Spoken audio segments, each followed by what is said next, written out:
Well, good morning. It's going to be a beautiful day, and I'm so glad that you're joining me today.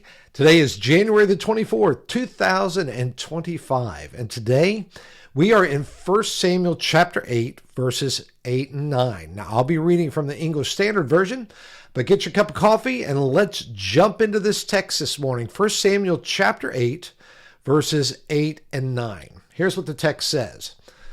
According to all the deeds that they have done from the day I brought them up out of Egypt, even to this day, forsaking me and serving other gods, so they are also doing to you. Now then, obey their voice. Only you shall solemnly warn them and show them the ways of the king who shall reign over them. All right. God's words here to Samuel revealed the deeper issue that's behind the people's request for a king. I mean, it was consistent with their history of forsaking him.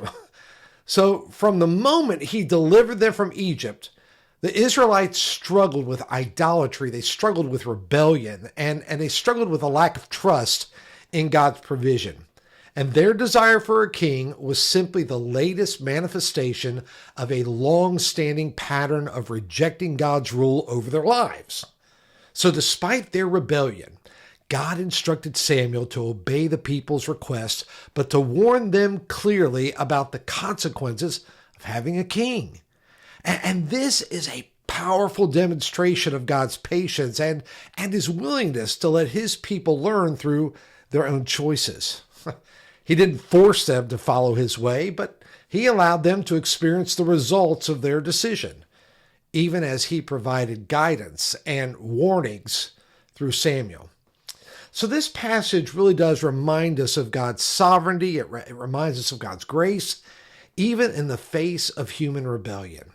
I mean, though Israel's request for a king stemmed from a misplaced trust, God remained faithful, working through their decision to accomplish his ultimate plan. So this really is a comfort to us as well, knowing that even when we fail, God is still able to work for his glory and our good. So are you resisting God's guidance in any area of your life?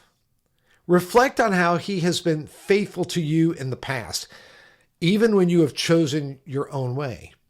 And ask the Lord to help you trust his wisdom and submit to his plans, even when we fail. You see, God's grace is sufficient, and his purpose will indeed prevail. Man, I hope you have a great day today, trusting that the Lord blesses you richly, and I'll look forward to seeing you right back here tomorrow. Take care.